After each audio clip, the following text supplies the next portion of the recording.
ओम शांति। आज 24 अक्टूबर 2025। आज की साकार मुरली रंगीन बड़े बड़े अक्षरों में पढ़ें, सुने और मंथन करें। हम प्रतिदिन प्रातः 4 बजे, 6 बजे, शाम को 4 बजे, 8 बजे मुरली मंथन करते हैं। आप भी इस मुरली मंथन में साथी व सहयोगी बन सकते हैं, जिसके लिए इसी वीडियो के डिस्क्रिप्शन बॉक्स में लिंक दिया हुआ है, जिस लिंक पर चारों समय रोजाना आप एक ही लिंक से जुड़ सकते हैं। यदि आपको जुड़ने में कठिनाई हो रही है तो आप जो वीडियो सामने देख रहे हैं, इसी वीडियो में चलती हुई लाइन में व्हाट्सएप नंबर दिखाई दे रहा है, उस पर मैसेज करके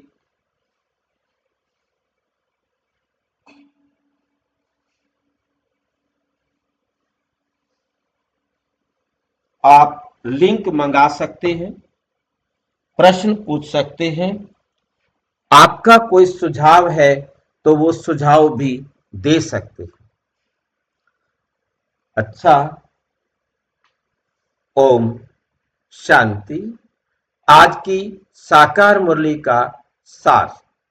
मीठा मीठा बाबा कहते, मीठे बच्चे, बाबा आए हैं तुम्हें घर की राह बताने। तुम आत्मा अभिमानी होकर रहो तो यह राह सहज देखने में आएगी। तो ये राह सहज देखने में आएगी। सबको क्या बताना है हमको? अभिमानी होकर रहो मतलब बाबा आए हैं तुम्हें घर की राह बताने। हम आत्माओं को परमात्मा आए हैं घर का रास्ता बताने के लिए, और तुम आत्म अभिमानी होकर रहो तो ये राह सहज देखने में आएगी। यदि तुम अपने को आत्मा समझकर देखेंगे तो ये राह आपको सहज दिखाई देगी, नहीं तो ये राह बड़ी कठिन है। इस राह को हम सहज भी कर सकते हैं और इस राह को हम कठिन भी कर सकते हैं।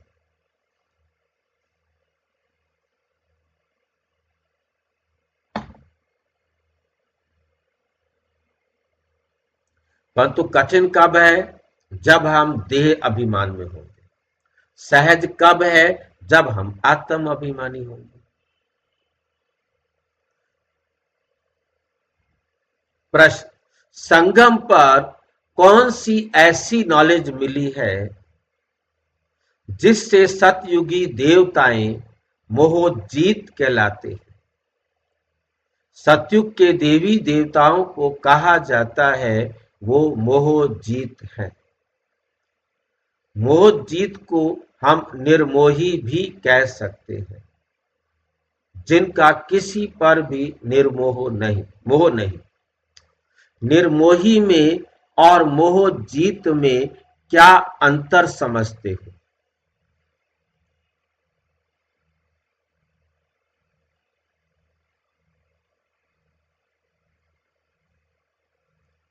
निर्मोही और मोहजीत में क्या अंतर समझते हो? भाई जी, निर्मोही मतलब जिसमें मोह नहीं है, और मोहजीत मतलब मोह था उसमें जीत पाई। हाँ, उसको मोह था तभी उसने मोह पर जीत पाई। परमात्मा एक निर्मोही है, जिसने कभी मोह किया नहीं, इसलिए उसे मोह जीतना नहीं पड़ा। उसे भी हम निर्मोही कह देते हैं, जिसमें मोह ना हो, जिसे मोह के बाद जीतना पड़े उसे मोह जीत कहें। निर्मोही की कैटेगरी में एक शिव बाबा परमानेंट है, दूसरा हम आत्माएं जब परम धाम से आती हैं तो उस समय चाहे वो लास्ट वाली भी आत्मा हो, यानी उसे आते वक्त तो निर्मोह होता है, निर्मोही होती है, परंतु जैसे ही यहाँ के वस्तुओं से संबंध संपर्क में आती है उसका उससे धीरे धीरे अटैचमेंट होता है। अब अटैचमेंट की स्पीड हर आत्मा की अलग है। परम धाम में थी तो उसको किसी से मोह नहीं था, परंतु वहां से आने के बाद जो पहला संकल्प वहां आता है वो पहला संकल्प ही मोह का होता है। मेरा कॉस्ट्यूम नीचे है, पहली पहली आत्माओं का जो अपना कॉस्ट्यूम यहाँ रख के जाती हैं, हमने उस कॉस्ट्यूम को पहनकर नाटक प्ले करना है, खेल खेलना है। उनके पास जन्म लेने वाली आत्माओं को लगता है हमें आत्माएं नीचे बुला रही है, हमारे लिए कुछ है। उनको लगता है कि भी हमें आत्माएं नीचे कोई बुला रहा है, हमारे लिए वहां कुछ है। उन्होंने आकर भ्रूण में प्रवेश करना है और अपने शरीर का निर्माण अपने पार्ट अनुसार करना है।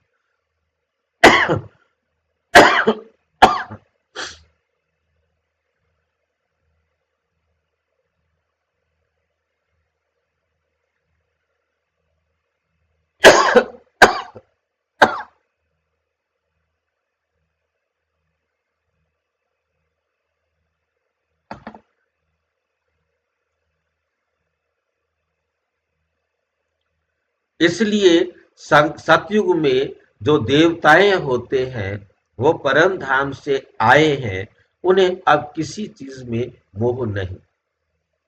अब दूसरा प्रश्न आप ध्यान से सोचेंगे, जब हमें मोह जीत बनना है उसके लिए बाबा ने हमें कौन सी ऐसी बात बताई जो हम मोह जीत बन गए। हम आत्मा हूँ, शरीर नहीं हूँ। हम आत्मा हैं, हम ये शरीर नहीं है। इतने से तो हम नहीं बन सकते थे, कुछ और बताना पड़ा होगा। इतना तो बहुत दुनिया जानती है। जो भी दुनिया हम इन आंखों से देख रहे हैं वो सब विनाश होने वाली। ये बात हमें मोह खत्म कर देती। जब खत्म होनी है दुनिया, अब उससे क्या मोह करें। खत्म होने वाली दुनिया, विनाश होने वाली दुनिया से क्या मोह करें। जब तक हमें ये पता नहीं था, जानते भल थे ये दुनिया मुसाफिर खाना है, आखिर हमको घर जाना है। मुसाफिर खाने से कोई मोह नहीं करता, परंतु हम गाने के लिए गाते थे परंतु समझते नहीं थे। हमारे बहुत सारे संतों ने, ऋषियों ने, मुनियों ने आकर हमें समझाने का प्रयास किया कि भाई ये मकान तेरे से पहले तेरे पिता के पास था, तेरे पिता से पहले दादा के पास था, दादा से पहले परदादा के पास था। अब तू चला जाएगा, ये आगे किसी और के पास चला जाएगा। तुम तो केवल कुछ समय के लिए इसके केयर टेकर हो, इसके मालिक नहीं हो। ये बात सारे जानते हैं, उसके बावजूद भी मेरा मेरा इतना पक्का बनाया हुआ है, इतना मजबूत अपने अंदर बनाया हुआ है कि मोह में फंस गए हैं। ये मेरा है, मेरा ही तो मोह है। मेरा शरीर, मेरा चश्मा, मेरा लैपटॉप, मेरा टेबल, मेरा घर, मेरी गाड़ी, मेरा ये। जितना मेरा मेरा किया उतना हम मोह में फंसते गए। अब बाबा ने आके बताया ये कुछ भी तुम्हारा नहीं, मेरे को कर दो तेरा। संगम पर तुम्हें बाप ने अमर कथा सुनाकर अमर आत्मा का ज्ञान दिया। तुम्हें अमर कथा सुनाई और अमर आत्मा का ज्ञान दिया। ज्ञान मिला कि ये अविनाशी बना बनाया ड्रामा है। दूसरा हमें ज्ञान मिला कि ये पूरा वर्ल्ड ड्रामा ही अविनाशी और बना बनाया है। हम आत्माएं इसमें एक्टर है और हम आत्माओं का पार्ट, हम आत्माओं में परमानेंट 5000 ईयर का रिकॉर्डेड है और हम आत्माएं अपना अपना एक्यूरेट पार्ट बजाती हैं। कोई भी आत्मा अपने पार्ट में परिवर्तन नहीं कर सकती। परम आत्मा भी किसी के पार्ट में परिवर्तन नहीं कर सकता। पार्ट बजाने के लिए वे एक शरीर छोड़ दूसरा लेती रहती है। इसमें रोने की बात ही नहीं। इस नॉलेज से सतयुगी देवताएं मोहजीत कहा जाता है। उन्हें शरीर छोड़ने में किसी भी प्रकार का किसी दुख नहीं होता, क्योंकि उन्हें मालूम है कि हमने ये शरीर पार्ट बजाने के लिए लिया है। इस शरीर को छोड़ेंगे हमको दूसरा शरीर मिल जाए। बस उन्हें ये संस्कार में होता है, क्योंकि उन्हें ये स्मृति रहती है हम आत्मा इस शरीर से अलग है और ये सब आत्माएं भी इस शरीर से अलग है। ये बातें उन्हें मालूम होने के कारण वो अपने आप को न्यारा और प्यारा समझते हैं। खुशी से एक शरीर छोड़ते हैं, जाकर दूसरा ले लेते हैं। ना अपने शरीर से मोह रहता है, ना किसी दूसरे शरीर से मोह रहता है, ना संबंध में मोह रहता है। जैसे एक नाटक में या फिल्म में एक्टर एक्टिंग करते हैं, उनको ये मालूम है रियल में हम ये नहीं, तो वो एक्टिंग करते हैं, पार्ट बजाया, छुट्टी। आपस में कोई झूठा रिश्ता बनाते नहीं। जब धीरे धीरे उस रोल को रियल बना देते हैं तो उनका जीवन दुखमय हो जाता है। गीत नैनहीन को राह दिखाओ प्रभु, पग पग ठोकर खाऊं। ओम शांति। मीठे मीठे रूहानी बच्चों प्रति रूहानी बाप कहते हैं कि राह तो दिखलाता हूं, परंतु पहले अपने को आत्मा निश्चय कर बैठो। देही अभिमानी होकर बैठो तो फिर तुमको राह बहुत सहज देखने आएगी। भक्ति मार्ग में आधा कल्प ठोकरें खाई है, भक्ति मार्ग की अथाह सामग्री है। अब बाप ने समझाया है बेहद का बाप एक ही है। बाप कहते हैं तुमको रास्ता बता रहा हूँ, दुनिया को ये भी पता नहीं कौन सा रास्ता बताते हैं। मुक्ति जीवन मुक्ति गति सदगति का दाता एक ही बाप है। मुक्ति कहा जाता है आत्मा शरीर बिगड़ कुछ भी बोल नहीं सकती। कर्म इंद्रियों द्वारा ही आवाज होता है, मुख से आवाज होता है। मुख ना हो तो आवाज कहाँ से आएगा। आत्मा को ये कर्म इंद्रियां मिली हैं कर्म करने के लिए। रावण राज्य में तुम विकर्म करते हो, ये विकर्म छी कर्म हो जाता है। सतयुग में रावण ही नहीं तो कर्म अकर्म हो जाता है। वहां 5 विकार होते नहीं, उसको कहा जाता है स्वर्ग। भारतवासी स्वर्गवासी थे, अब फिर कहेंगे नरकवासी। विषय वैतरणी नदी में गोता खाते रहते हैं, सब एक दो को दुख देते रहते हैं। अब कहते हैं बाबा ऐसी जगह ले चलो जहां दुख का नाम ना हो। वे तो भारत जब स्वर्ग था तब दुख का नाम नहीं था। स्वर्ग से नरक में आए हैं, अब फिर स्वर्ग में जाना है। ये खेल है, बाप ही बच्चों को बैठ समझाते हैं। सच्चा सच्चा सत्संग ये है। तुम यहाँ सत्य बाप का को याद करते हो, वही ऊंचते ऊंच भगवान है, वही ऊंचते ऊंच भगवान है। वो है रचता, उनसे वर्षा मिलता है, बाप ही बच्चों को वर्षा देंगे। हद का बाप होते हुए भी फिर याद करते हैं, है भगवान। हे परम पिता परम आत्मा, रहम करो। भक्ति मार्ग में धक्के खाते खाते हैरान हो गए हैं। कहते हैं, हे बाबा, हमको सुख शांति का वर्षा दो। ये तो बाप ही दे सकते हैं, सुख शांति का वर्षा। बाबा कहते हैं ये तो बाप ही दे सकते हैं, सो भी 21 जन्म के लिए। हिसाब करना चाहिए। सतयुग में इनका राज्य था तो जरूर थोड़े मनुष्य होंगे, जरूर क्या होंगे, थोड़े मनुष्य होंगे। एक धर्म था, एक ही राजाई थी, उनको कहा जाता है स्वर्ग, सुख धाम। नई दुनिया को कहा जाता है सतो प्रधान, पुरानी दुनिया को तमो प्रधान कहेंगे। हर एक चीज पहले सतो प्रधान होती है, फिर वो तमो प्रधान बन जाती है। सतो से रजो, रजो से तमो, तमो से और तमो होती जाती है। छोटे बच्चों को सतो प्रधान कहेंगे, छोटे बच्चे को महात्मा से भी ऊंच कहा जाता है।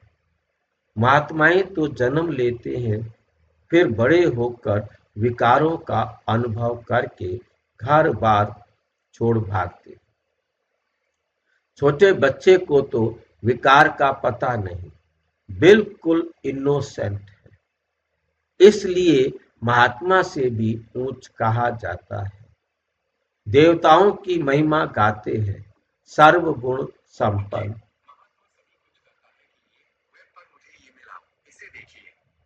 सर्वगुण संपन्न साधुओं की ये महिमा कभी नहीं करेंगे, साधुओं की ये महिमा कभी नहीं करेंगे। बाप ने हिंसा और अहिंसा का अर्थ समझाया है। बाप ने हिंसा और अहिंसा का अर्थ समझाया। क्या समझाया है हिंसा और अहिंसा का अर्थ?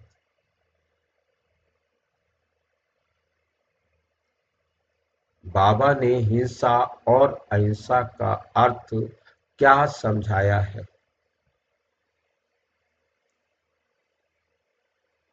भाई जी, काम कटारी चलाना भी हिंसा है, किसी को दुख देना भी हिंसा है। अहिंसा क्या है?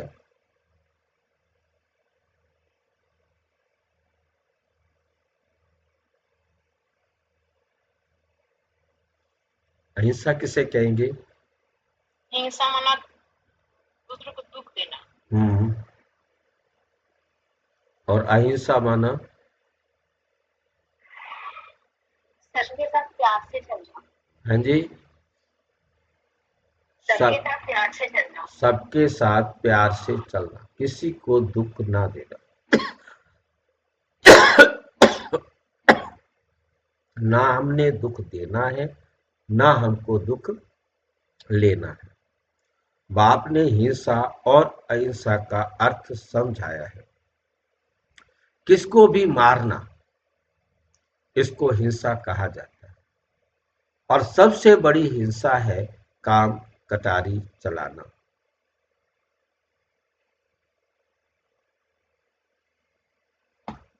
देवताएं हिंसक नहीं होते, अहिंसक होते हैं, काम कटारी नहीं चलाते। हाँ जी, भाई जी, काम कटारी मतलब क्या है? विकार में जाना, काम विकार में जाने को काम कटारी कहते हैं। काम विकारी दृष्टि से देखना भी काम कटारी कहलाता है। कोई भी ऐसा एक्ट करना जिसके कारण मेरे अंदर या किसी भी आत्मा के अंदर काम विकार जागृत हो, वो सब काम कटारी में आ जाते हैं। बाप कहते हैं अब मैं आया हूं तुमको मनुष्य से देवता बनाने। देवता होते हैं सतयुग में। यहाँ कोई भी अपने को देवता नहीं कह सकते। समझते हैं हम नीच पापी विकारी हैं, फिर अपने को देवता कैसे कहेंगे? इसलिए हिंदू धर्म कह दिया है। वास्तव में आदि सनातन देवी देवता धर्म था। हिंदू तो हिंदुस्तान से निकाला है। ये हिंदुस्तान है तो यहाँ के रहने वाले हिंदू। उन्होंने फिर हिंदू धर्म कह दिया।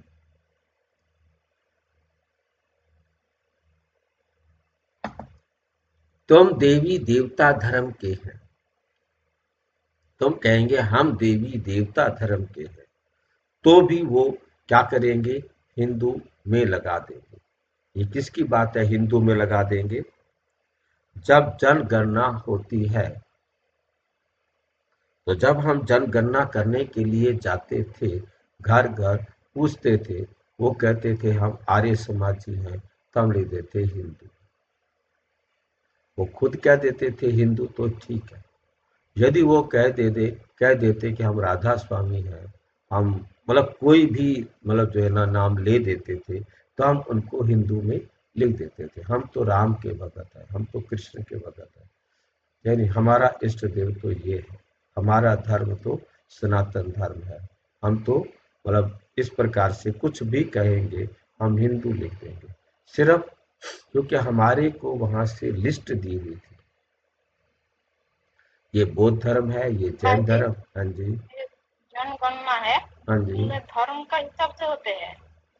उसमें लिखा जाता है, कॉलम बना होता है। आप कोई भी फॉर्म भरते हो, उसमें भी कॉलम बना होता है, तो उसमें लिखना होता है कि आप किस धर्म के हो, किस जाति के हो। ये अब से शुरू होगा।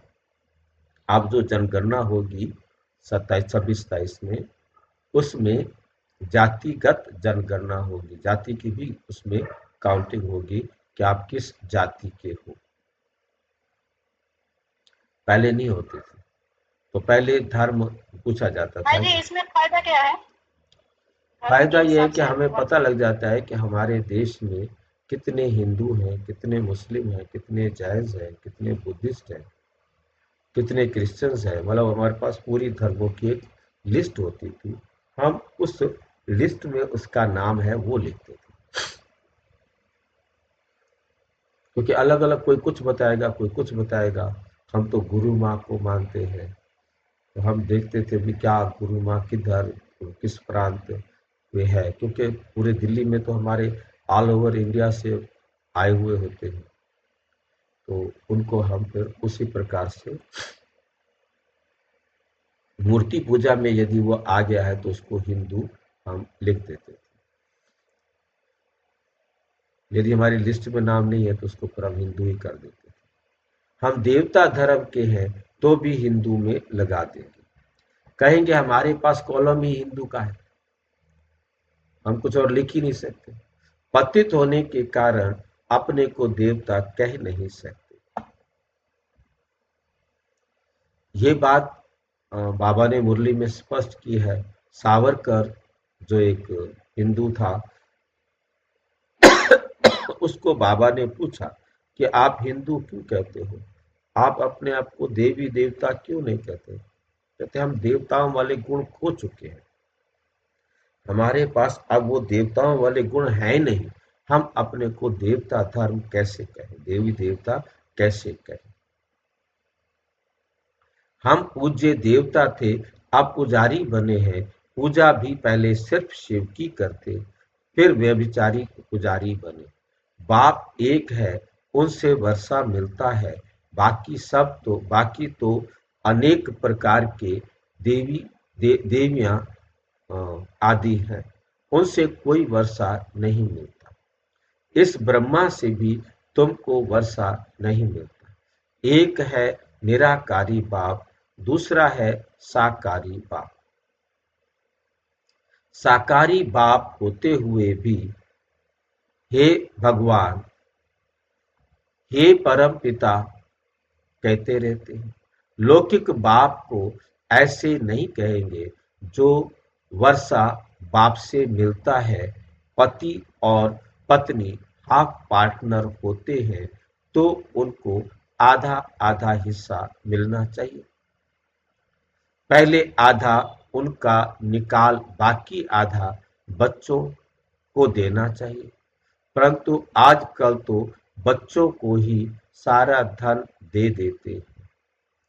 कोई कोई का मोह बहुत होता है, समझते हैं हमारे मरने के बाद बच्चा ही हकदार रहेगा।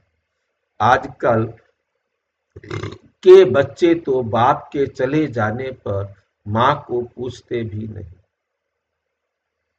कोई कोई मातृ स्नेही होते हैं, कोई फिर मात्र दो ही होते हैं। आजकल बहुत करके मात्र दो ही होते हैं, सब पैसे उड़ा देते हैं।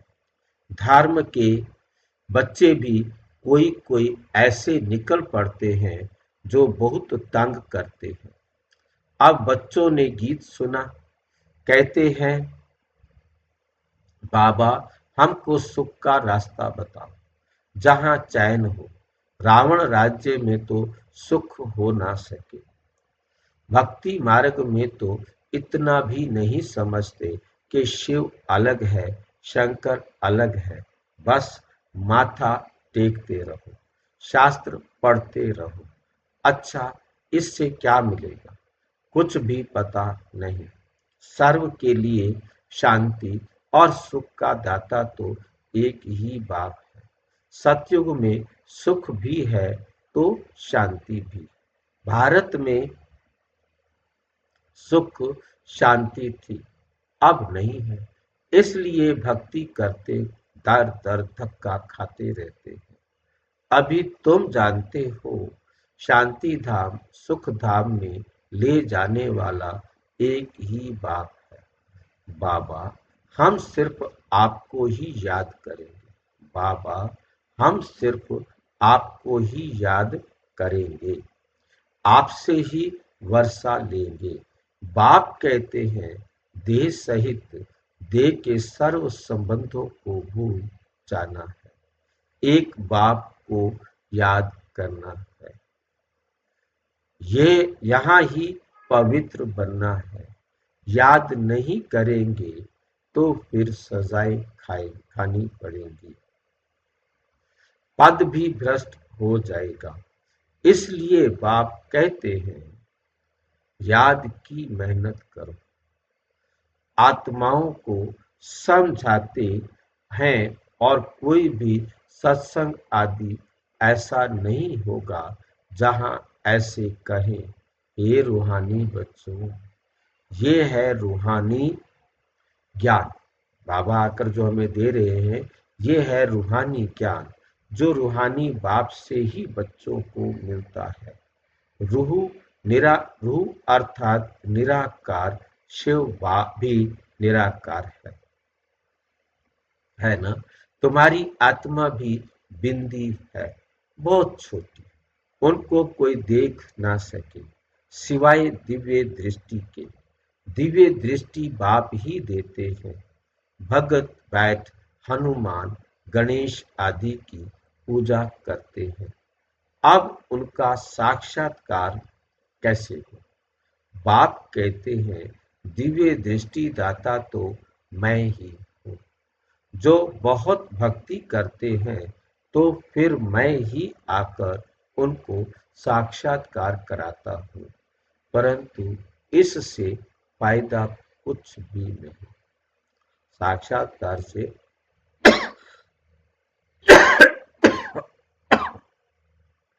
कौन साक्षात्कार कराते हैं?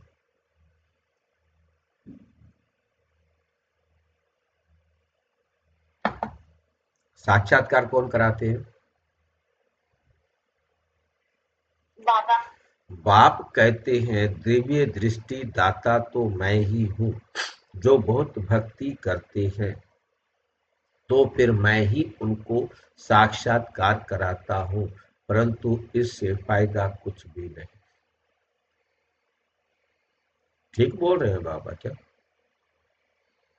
बाबा ने साक्षात्कार कराते हैं, फिर फायदा क्यों नहीं है? मैं वही तो पूछ रहा हूँ, मेरे को तो यही तो समस्या खड़ी हो गई। ये झूठ बोल रहे हैं या सच बोल रहे हैं?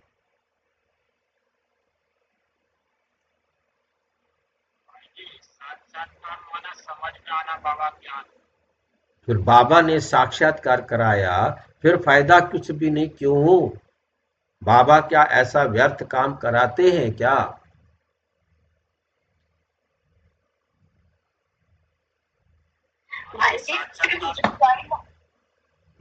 बोलो। जो कर्म हो गए उसको तो भोगना ही है ना।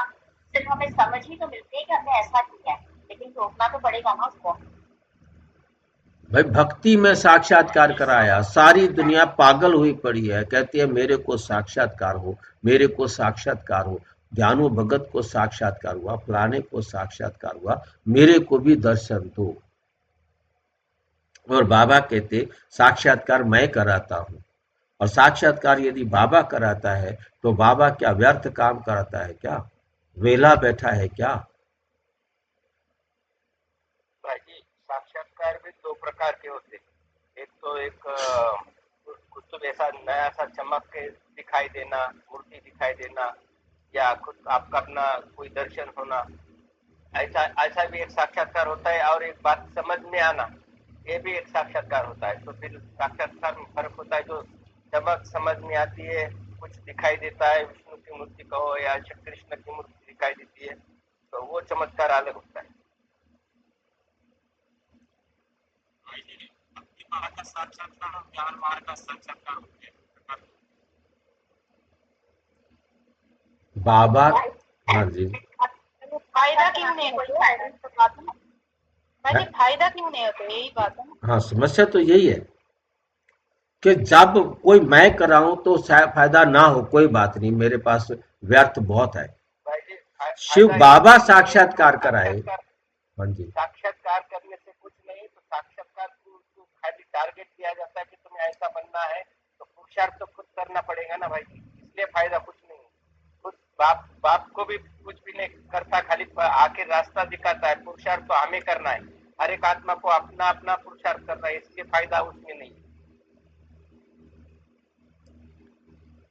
तो जीवन में धारण करेंगे तो फायदा तो हो जाएंगे ना। जीवन में धारण करेंगे तो फायदा होगा, साक्षात्कार से फायदा नहीं होगा। भाई जी अपने अंदर सुधार नहीं किया होगा ना, सिर्फ सुना होगा। सिर्फ साक्षात्कार किया और जीवन में परिवर्तन नहीं किया तो क्या होगा? सबसे पहली बात हमें ये समझनी है, क्योंकि भगत बच्चे यही समझते रहे कि भगवान हमें साक्षात्कार कराता है। उनकी केवल इस बात को हटाना था। उनको केवल इतना आथत देनी थी कि साक्षात्कार मैं ही भगवान हूं, मैं ही कराता हूं, ताकि वो यहां रुक जाए। और उसके बाद बाबा ने उनको बताया कि साक्षात्कार से कोई फायदा नहीं होता, क्योंकि बाबा साक्षात्कार कराता नहीं। साक्षात्कार बाबा क्या कराएगा? मैंने पहले भी जिक्र किया था, उस आत्मा के पार्ट में है साक्षात्कार करना।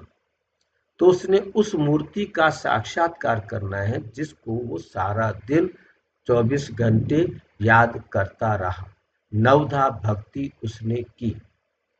अब उसका साक्षात्कार कराने के लिए शिव बाबा को आकर के क्या करना चाहिए?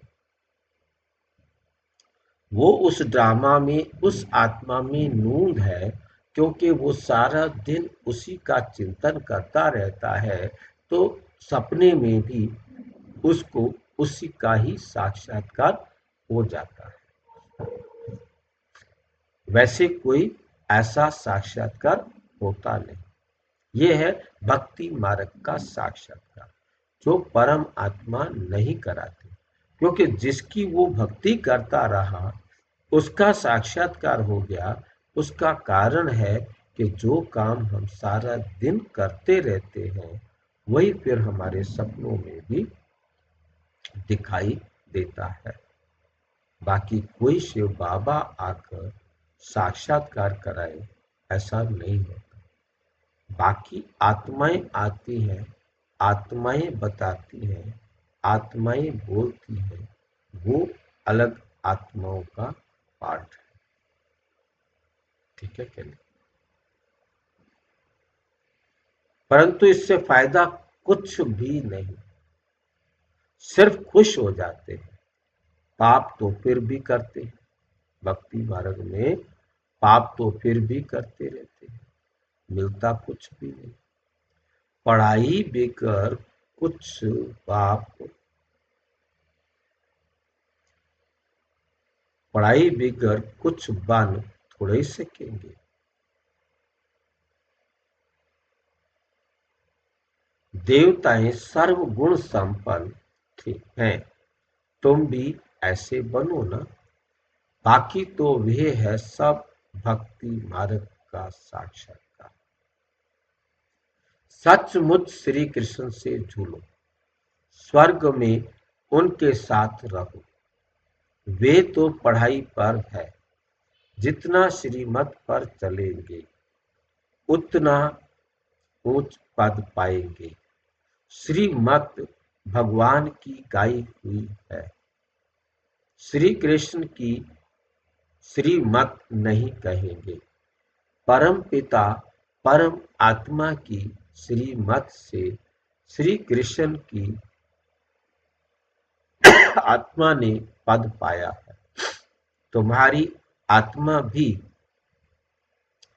देवता धर्म में थी, अर्थात श्री कृष्ण के घराने में भी भारतवासियों को ये पता नहीं है कि राधे कृष्ण आपस में क्या करते हैं, क्या लगते हैं। दोनों ही अलग अलग राजाई के थे। फिर स्वयंवर बाद लक्ष्मी नारायण बनते हैं। ये सब बातें बाप ही आकर समझाते हैं। अब तुम पढ़ते ही हो स्वर्ग का प्रिंस प्रिंसेस बनने के लिए। प्रिंस प्रिंसेस का जब स्वयंवर होता है तब फिर नाम बदलता है। तो बाप बच्चों को ऐसा देवता बनाते हैं। अगर बाप की श्रीमत पर चलेंगे तो तुम ही मुख वंशावली, वे है कुक वंशावली। वे ब्राह्मण लोग हथियाला बांधते हैं काम चिता पर बिठाने का। अभी तुम सच्ची सच्ची ब्राह्मणियां काम चिता से उतार ज्ञान चिता पर बिठाने वाला हथियाला बांधते हो। तो वे छोड़ना पड़े, पहले वाला हथियाला जो बांधा था, शादी की थी, वो हथियाला, वो पल्लू छोड़ना पड़े। यहाँ के बच्चे तो लड़ते झगड़ते पैसा भी सारा बर्बाद करते, पैसा भी क्या करते हैं, बर्बाद करते।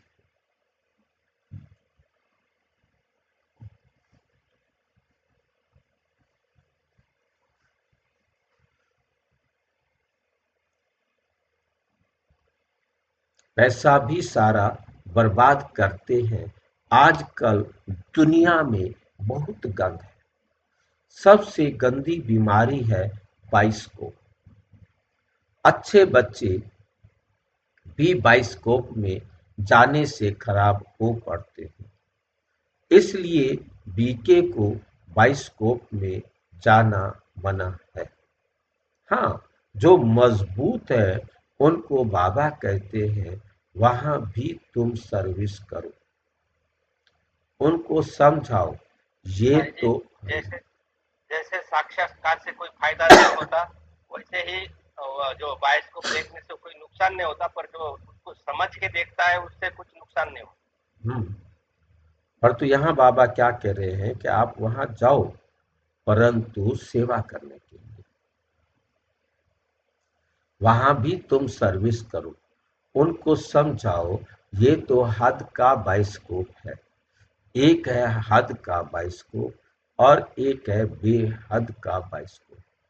आओ हम आपको बेहद का बाइस्कोप भी दिखाएं।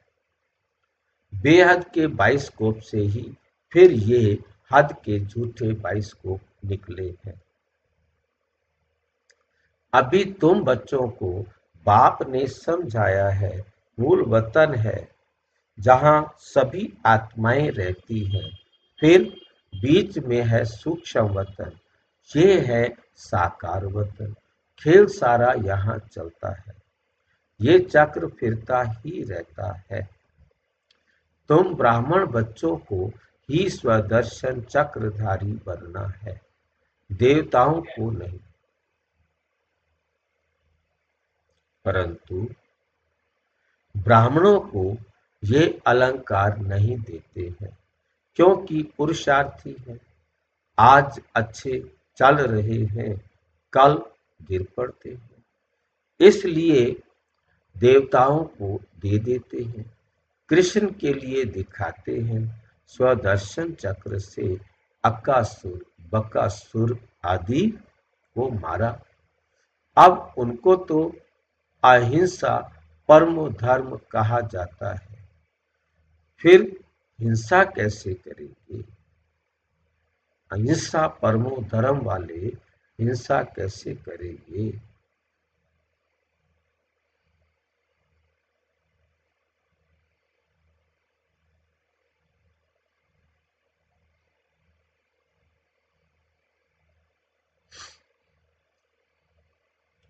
ये सब भाई है। जी, हाँ जी। भाई जी बाबा, भाई जी बाबा जैसे कह रहे कि साक्षात्कार के बाद फायदा नहीं होता, मतलब जो बाबा पढ़ाई आदि करा रहे हैं उसके बाद भी वो पाप आदि करते हैं, इसका मतलब कि पढ़ाई के बाद वो सुधार नहीं कर रहे, अपनी कमियों को ठीक नहीं कर रहे, इसलिए उनको फायदा नहीं होगा ना भाई जी। मतलब पढ़ाई के लिए ये साक्षात्कार की बात जो शुरू में होती थी, अब यहाँ तो बाबा वैसा साक्षात्कार अब कराते नहीं। अब तो सच्चा साक्षात्कार कराते हैं, रोजाना पढ़ाते हैं। कौन कितना पढ़ेगा उतना बनेगा। मुरली हमारा साक्षात्कार है, परंतु मुरली को हम कितना अपने जीवन में धारण करेंगे उतना सुधरेंगे। बाकी मुरली कोई हमें बदल देगी ऐसा कोई भी बात मुरली में नहीं। मुरली को सुना सबने, जी परंतु परिवर्तन करेंगे तभी होगा। उनको तो अहिंसा परमो धर्म कहा जाता है, फिर हिंसा कैसे करेंगे? ये सब है भक्ति मार्ग की सामग्री। जहां जाओ शिव का लिंग ही होगा, सिर्फ नाम कितने अलग अलग रख दिए हैं। मिट्टी की देवियां कितनी बनाते हैं, श्रृंगार करते हैं, रुपया खर्च करते हैं।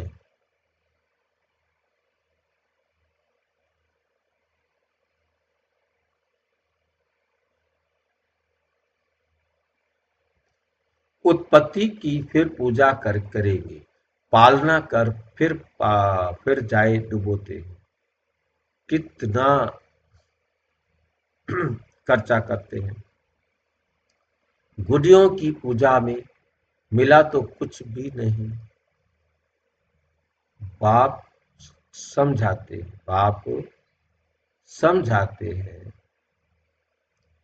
ये सब समझने की बातें हैं।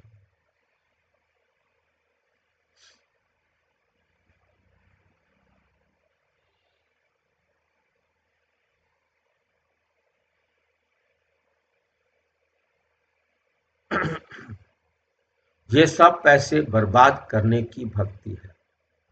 सीढ़ी उतरते ही आए हैं, बाप आते हैं तो सबकी चढ़ती कला होती है, सबको शांति धाम सुख धाम में ले जाते हैं। पैसे बर्बाद करने की बात नहीं।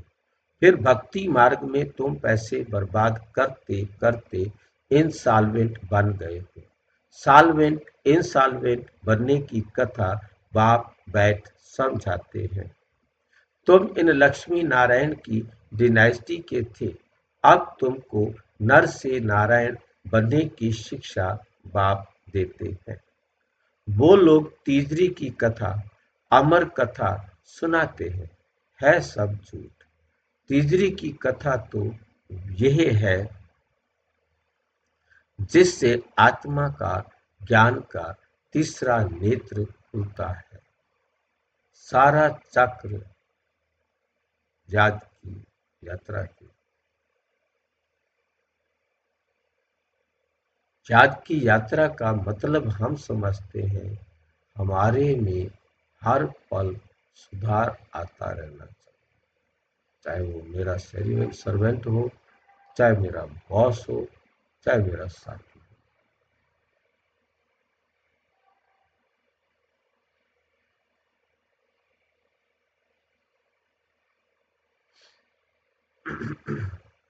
सारा चक्र बुद्धि में आ जाता है, तुमको ज्ञान का तीसरा नेत्र मिल रहा है। अमर कथा भी सुन रहे हो। अमर बाबा तुमको अमर कथा सुना रहे हैं। अमरपुरी का मालिक बनाते हैं। वहां तुम कभी मृत्यु को नहीं पाते। यहाँ तो काल का मनुष्यों को कितना डर रहता है। वहां डरने की रोने की बात ही नहीं। खुशी से पुराना शरीर छोड़ नया ले लेते हैं। यहाँ कितना मनुष्य रोते हैं। ये है ही रोने की दुनिया। बाप कहते हैं ये तो बना बनाया ड्रामा है, ये तो बना बनाया ड्रामा है। हर एक अपना अपना पार्ट बजाते रहते हैं। ये देवताएं मोह जीत है ना। यहाँ तो दुनिया में अनेक गुरु हैं, जिनकी अनेक मतें मिलती हैं। हर एक की मत अपनी। एक संतोषी देवी भी है जिसकी पूजा होती है। अब संतोषी देवियां तो सतयुग में हो सकती हैं, यहाँ कैसे हो सकती हैं? सतयुग में देवताएं सदैव संतुष्ट रहते होते हैं। यहाँ तो कुछ न कुछ आश रहती है, वहाँ कोई आश नहीं होती। बाप सबको संतुष्ट कर देते हैं, तुम पदमपति बन जाते हो। कोई अप्राप्त वस्तु नहीं रहती जिसकी प्राप्ति की चिंता हो, वहां चिंता होती ही नहीं। बाप कहते हैं सर्व का सदगति दाता तो मैं ही हूं। तुम बच्चों को 21 जन्म के लिए खुशी ही खुशी देते हो। ऐसे बाप को याद भी करना चाहिए।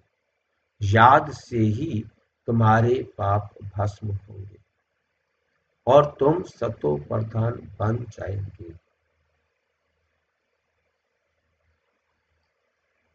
ये समझने की बातें।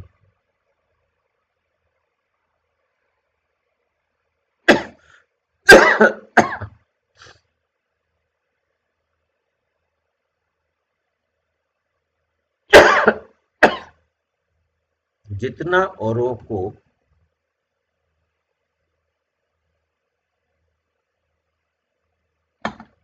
जास्ती समझाएंगे उतना प्रजा बनती जाएगी और ऊंच पद पाएंगे। ये कोई साधु आदि की कथा नहीं। भगवान बैठ इनके मुख द्वारा समझाते हैं। अभी तुम संतुष्ट देवी देवता बन रहे हो। अभी तुमको व्रत भी रखना चाहिए, सदैव पवित्र रहने का मुख्य रहने का, क्योंकि पावन दुनिया में जाना है तो पतित नहीं बनना है। बाप ने ये व्रत सिखाया है। मनुष्यों ने फिर अनेक प्रकार के व्रत बनाए हैं। अच्छा अच्छा, मीठे मीठे सिक्की लधे बच्चों प्रति माता पिता बाप दादा का याद प्यार और गुड मॉर्निंग। रूहानी बाप की रूहानी बच्चों को नमस्ते। हम रूहानी बच्चों की रूहानी बाप दादा को नमस्ते नमस्ते। धारणा के लिए मुख्य सार। एक बाप की मत पर चल सदा संतुष्ट रहे संतोषी देवी बनना है। यहाँ कोई भी आश नहीं रखनी है। बाप से सर्व प्राप्तियां कर पदमपति बनना है। सबसे गंदा बनाने वाला बाइस्कोप सिनेमा है। तुम्हें बाइस्कोप देखने की मना है।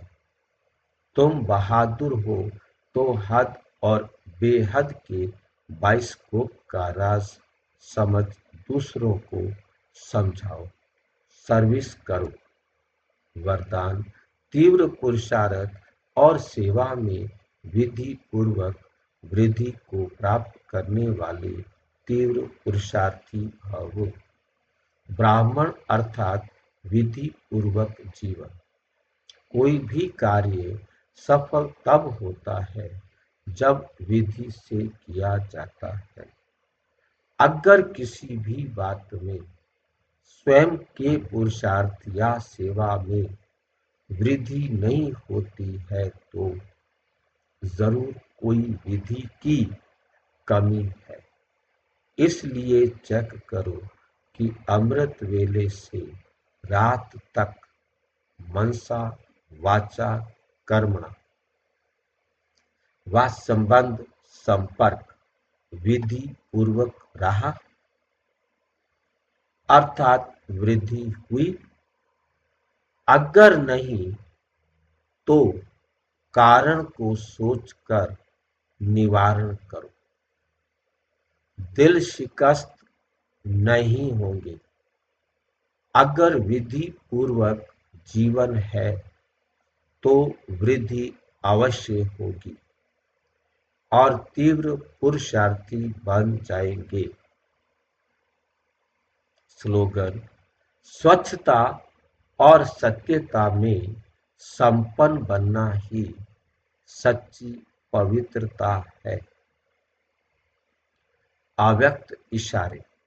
स्वयं और सर्व के प्रति मनसा द्वारा योग की शक्तियों का प्रयोग करो। जहां वाणी द्वारा कोई कार्य सिद्ध नहीं होता है तो कहते हैं ये वाणी से नहीं समझेगा।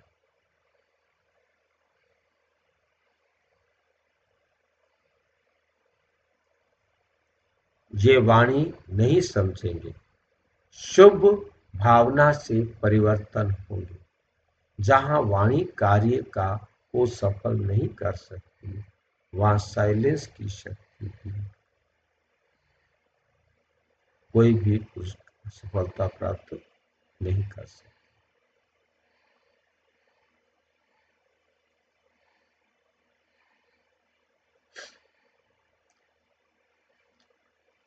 वहां साइलेंस की शक्ति का साधन शुभ संकल्प, शुभ भावना, नयनों की भाषा द्वारा रहम और स्नेह की अनुभूति कार्य सिद्ध कर सकती है।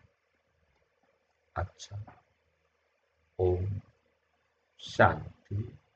और विस्तार से जानने के लिए प्रजापिता ब्रह्मा कुमारी ईश्वरीय विश्वविद्यालय के किसी भी सेवा केंद्र पर संपर्क करें और यदि कोई प्रश्न है तो 9213106986 पर केवल RTI करें, टेलीग्राम करें या व्हाट्सएप करें।